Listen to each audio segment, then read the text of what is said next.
మోహన్ వినిపిస్తుందా? ఏంది లడ్డూను కూడా వదలట్లేదేంటి? లడ్డూ మీద ఎందుకు విష ప్రచారం జరుగుతుంది? 2 లడ్డూలే ఇస్తా అంటున్నారు. మరి అనే ఒక విష ప్రచారం ఎందుకు జరుగుతుంది? ఏంటి లడ్డూని ఎందుకు టార్గెట్ చేశారు? సార్, ఏదైతే శ్రీవారి భక్తుల కోసం టీటీడీ ప్రవేశపెట్టిన కొత్త పద్ధతులన్నింటినీ కూడా కొంతమంది విష ప్రచారం చేస్తున్నారని చెప్పుకోవచ్చు సార్. ఏదైతే దర్శనానికి వెళ్ళినటువంటి శ్రీవారి భక్తులకు ఒక ఉచిత లడ్డూతో పాటు 4 నుంచి 6 లడ్డూలు 50 రూపాయల లెక్కన కూడా టీటీడీ విక్రయిస్తుంది. అదేవిధంగా దర్శనానికి వెళ్ళినటువంటి భక్తులు కూడా దాదాపు ఒక రోజుకి 4 నుంచి 5 లడ్డూలు తీసుకుని తిరిగి వెళ్తున్నారు. ఈ క్రమంలో దీన్ని ఆసరాగా తీసుకున్నటువంటి దళారులు ప్రతిరోజు కూడా నిత్యం అక్కడికి వెళ్ళి 4 నుంచి 5 లడ్డూలు 6 లడ్డూలు ఒక్కొక్కరు తీసుకొని దాన్ని బ్లాక్ మార్కెట్లో కూడా విక్రయిస్తున్నట్టు కూడా టీటీడీ గుర్తించింది. ఈ నేపథ్యంలో నిన్న తనిఖీలకు వెళ్ళినటువంటి ఏదైతే టీటీడీ అదనపు ఈవో వెంకయ్య చౌదరి కూడా ఒక వ్యక్తి 30 లడ్డూల్ని బ్యాగ్లో తీసుకెళ్తుండగా అతన్ని పట్టుకొని తనిఖీలు నిర్వహించి కూడా అతను దర్శనం చేసుకోకుండా 30 లడ్డూలు ఒకేసారి తీసుకెళ్తున్న నేపథ్యంలో దానిని అరికట్టాలి, దళారుల నుండి.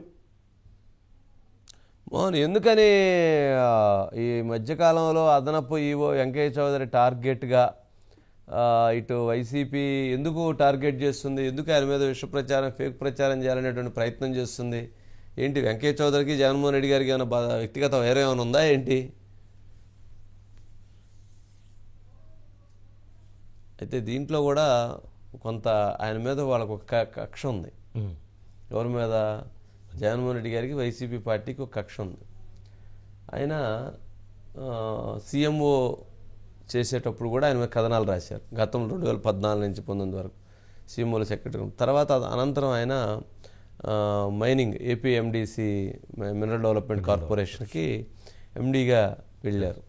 అక్కడ దాన్ని కొత్త పురోగతి సాధించారు. సరే, అక్కడ తర్వాత ఆయన రిలీవ్ అయ్యారు. గవర్నమెంట్ మారింది, ఆయన సరే అక్కడ పోస్టింగ్ ఇవ్వలేదు, ఆయన రిలీవ్ అయ్యి సెంట్రల్ సర్వీస్కి వెళ్ళాలనుకుంటే ఆ టైంలో ఆయన్ని కక్ష కట్టి ఆయన రిలీవ్ కాకుండా ఆపారు. ఆ టైంలో ఎల్వి సుబ్రహ్మణ్యం గారు సీఎస్గా ఉన్నారు. ఆయన జనరల్గా ఆయన ఢిల్లీకి సెంట్రల్కి అడిగారు కాబట్టి ఆయన నిబంధనలకు అనుగుణంగా ఆయన దీన్ని అనుమతించారని ఎల్వి సుబ్రహ్మణ్యం గారి మీద యుద్ధం చేశారు వాళ్ళు. మీరు ఎలా పంపిస్తారో, అతన్ని కేసు పెట్టాలి, అతన్ని ఇరికించాలి, అతన్ని జైల్లో పెట్టాలి, అతను అసలు వెంకయ్య చౌదరిని ఎలా వదిలిపెడతారని చెప్పని ఒక పెద్ద పంచాయతీ. తర్వాత కూడా ఆయన మళ్ళీ ఆ విధంగా హెరాస్ చేయాలనేటువంటి ఒక పెద్ద ప్రయత్నం జరిగింది. అయితే తాను ఢిల్లీకి వెళ్ళిపోవటం రిలీవ్ అయ్యాడు కాబట్టి సెంట్రల్ సర్వీసెస్లో ఉన్నారు. 5 సంవత్సరాలు అనేక కేసులు పెట్టాలని ఆయన మీద మొత్తం తవ్వినా కానీ ఏం కేసులు లేవు. సరే, ఇప్పుడు గవర్నమెంట్ మారింది కాబట్టి, మళ్ళీ గవర్నమెంట్ వచ్చింది కాబట్టి మరలా ఆయన ఎదురవటం జరిగింది. సరే, ఆయనకి మళ్ళీ ఇప్పుడు టీటీడీ అదనపు ఈవోగా ఇవ్వటం జరిగింది. సరే, మరి ఇక్కడ ఎట్లా చేస్తారో చూడాలి. గతంలో అయితే సీఎంఓలో చేసినప్పుడు బాగానే చేశారు. అట్లాగే ఏపీ ఎండీగా చేసినప్పుడు బాగానే చేశారు. సెంట్రల్ సర్వీస్ రైల్వేలో బాగానే చేశారు. మరి టీటీడీలో చేయటం అనేటువంటిది ఒక పెద్ద బిగ్ టాస్క్. భగవంతుడు కూడా కరుణించాలి. మరి అక్కడ ఎట్లా చేస్తారనేటువంటిది చూడాలి. ఒకసారి బయట ప్లే చేయండి.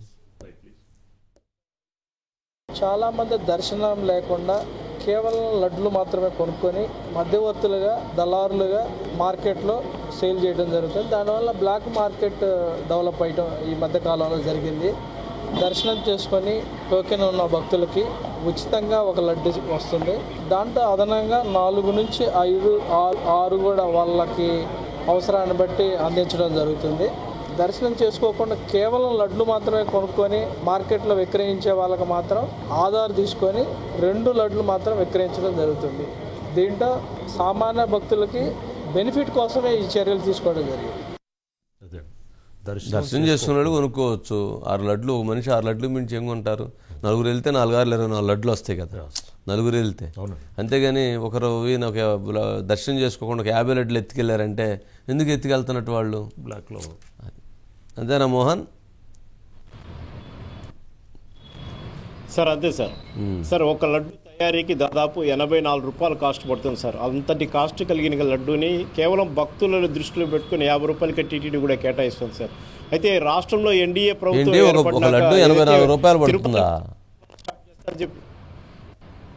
అవును సార్ 84 రూపాయలు పడుతుంది సార్ అక్షరాల. దాన్ని 50 రూపాయలకే శ్రీవారి భక్తులకు కూడా అందిస్తుంది సార్ టీటీడీ. ఖరీదైన లడ్డూల్ని బ్లాక్ లో విక్రయించుకుంటున్నటువంటి. అవును సార్. ఏదైతే నిన్న తనిఖీల్లో భాగంగా శ్రీవారి టీటీడీ అదనపు ఈవో తనిఖీల్లో భాగంగా ఒక వ్యక్తి దొరకడంతో ఈ బ్లాక్ మార్కెట్కి సంబంధించిన అన్ని కూడా బయటకు వచ్చిన పరిస్థితి సార్. అయితే ఏదైతే ఉన్న పలంగా ఒక్కసారిగా టీటీడీ అదనపు ఈవో తీసుకున్నటువంటి నిర్ణయాన్ని కూడా అక్కడ ఉన్నటువంటి ఈ బ్లాక్ మార్కెట్ దళారులందరూ భక్తుల ద్వారా నుండి కూడా నిరసన వ్యక్తం చేయించారు. దీన్ని కొన్ని మీడియా ఛానళ్ళు కూడా ప్లే చేయడంతో కూడా ఈ దుమారం రేపింది. అయితే భక్తులను దృష్టిలో పెట్టుకుని భక్తులు ఎక్కడ కూడా అసౌకర్యానికి గురి కాకూడదు, అదేవిధంగా దళారు చేత మోసపోకూడదు అని చెప్పి అదనపు ఇవో ఉన్న పలంగా తీసుకున్న నిర్ణయం కూడా మంచి నిర్ణయం కూడా స్వాగతిస్తున్నారు సార్. ఇవాళ మహాన్యూస్ నేరుగా తిరుమలకి వెళ్ళింది. మహాన్యూస్ లడ్డు కౌంటర్ల వద్ద తనిఖీలు నిర్వహించి భక్తులతో కూడా లడ్డుకు సంబంధించిన దానిపైన కూడా ఆధారాలు సేకరించి ఈ నేపథ్యంలో ఇప్పుడు తయారు చేస్తున్నటువంటి లడ్డు విధానం, రుచి, అదేవిధంగా నాణ్యత పైన కూడా భక్తులు చాలా సంతృప్తి వ్యక్తపరిచారు. అదేవిధంగా ఒక భక్తుడికి కావాల్సినటువంటి 4 లడ్డు ఏదైతే శ్రీవారిని దర్శించుకున్నటువంటి భక్తులకి 4 లడ్డులు ఇస్తున్నారు, అదనంగా ఉచితంగా ఒక లడ్డు కూడా ఇస్తున్నారు. అదేవిధంగా ఏదైతే దర్శనం చేసుకోనటువంటి భక్తులకి ఆధార్ కార్డు చూపిస్తే వాళ్ళకి 2 లడ్డులు ఇస్తున్నారు. మోహన్, నాకు తెలిసి ఆయన వెంకటేశ్వర స్వామికి భక్తుడు. ఎవరు? టీటీడీ అదనపు ఈవో. ఆయన పేరే వెంకయ్య.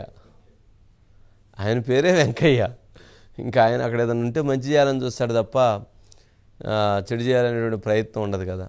అంటే జగన్మోహన్ రెడ్డి గారికి పర్టికులర్గా ఆయన మీద కక్ష ఉంది. జగన్మోహన్ రెడ్డి వర్సెస్ అదనపు ఈవో వెంకయ్య చౌదరి మధ్యలో తిరుమల లడ్డు వివాదానికి. తిరుమల లడ్డు అనేటువంటిది గత ప్రభుత్వంలో దాన్ని ఎంత నాశనం చేశారు, ఎంత నాసిరకం చేశారు, ఎంతటి గబ్బు పట్టించారు అనేటువంటిది మొత్తం ఉంది. ఇప్పుడైనా వీళ్ళు చేయాల్సింది ఏంటంటే, ఎవరైతే టీటీడీ ఇప్పుడు ఉన్నటువంటి వాళ్ళు ముందు ఆ పాత్ర జరిగినటువంటి మొత్తం అవినీతి, అక్రమాలు, దోపిడీ, దుర్మార్గాలు తవ్వాలి. తొందరగా వాళ్ళు ఆ ఎంక్వైరీ కంప్లీట్ చేయట్లే. ఇంకా ఏందో మేనమేషాలు లెక్కేస్తున్నారు. విజిలెన్స్ విజయ్ ఎన్ని రోజులు జరిగిద్ది ఏంటి? ఏదైనా గవలాట ఆడుతున్నారా ఏంది అడుగుచ్చు అని. ఒకటే ఉంది, హుండీ డబ్బులు ఎత్తుకుపోతే దుర్మార్గంగా ఇంకా వాళ్ళు ఎవరో మాట్లాడారు, వాళ్ళు ఎవరో చెప్పారని చెప్పని చేస్తే ఎట్లా కుదిరిద్ది?